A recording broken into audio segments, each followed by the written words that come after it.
Ankit walks into a bar. Roxanne,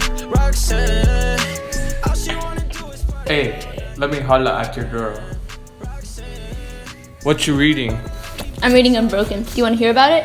Sure. So, this is basically a biography about Louis Zamperini, who was a child of Italian immigrants who grew up in Torrance, California. He had a pretty interesting childhood. He started drinking when he was 8, smoking when he was 5. He stole food, stored it under the bleachers. So basically, he was an ideal child.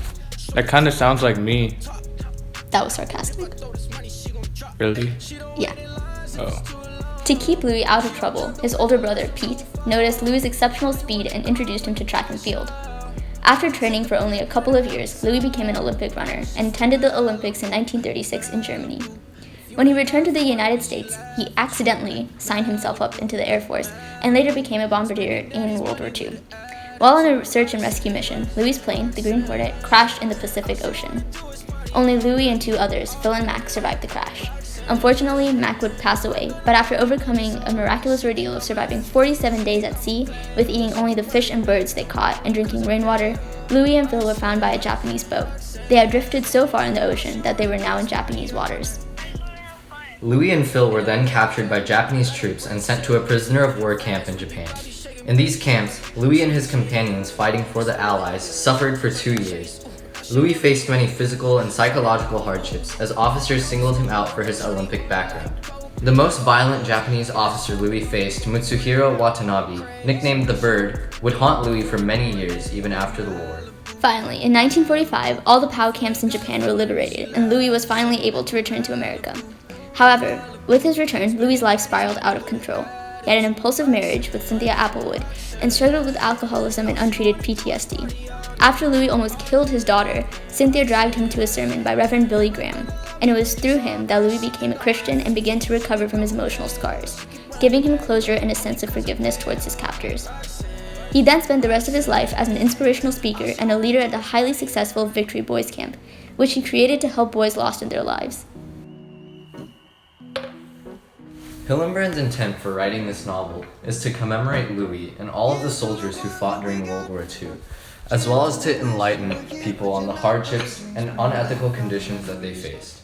In fact, in the beginning of the novel, Hillenbrand writes that Unbroken is dedicated for the wounded and the lost, further indicating the purpose of her writing as a recognition of all of the brave soldiers.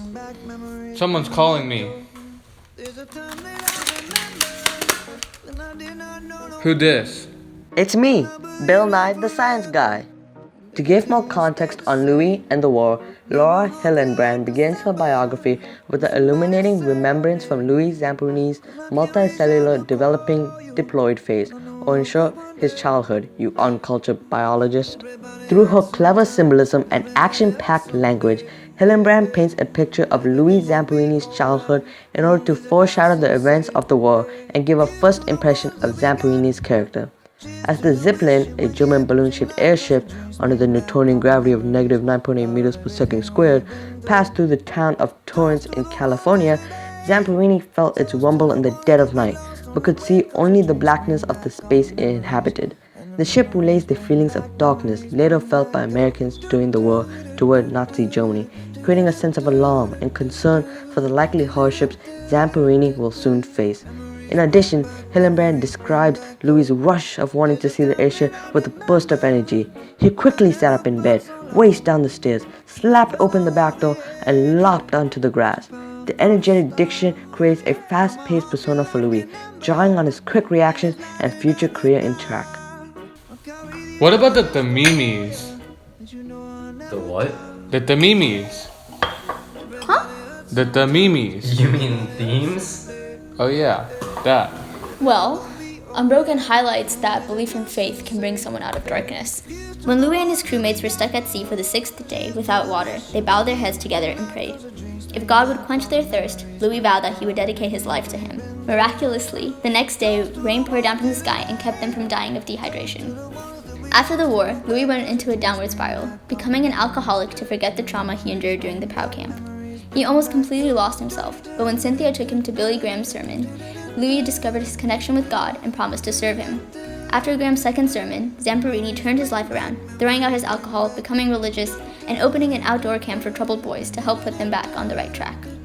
In a single moment, Louis' rage, his fear, his humiliation, and helplessness fell away. He was a new creation. Another Tamimis, please.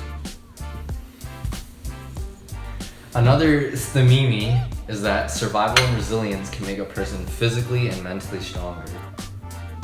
As a child, Louis grew up poor, but his defiance pushed him to rebel against the limitations he saw around him. His older brother, Pete, believed that Louis craved attention but never wanted it in the form of praise, so he sought it in the form of punishment.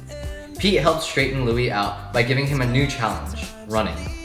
Louis poured his determination into training, eventually emerging as an Olympian at the 1936 Berlin Olympics.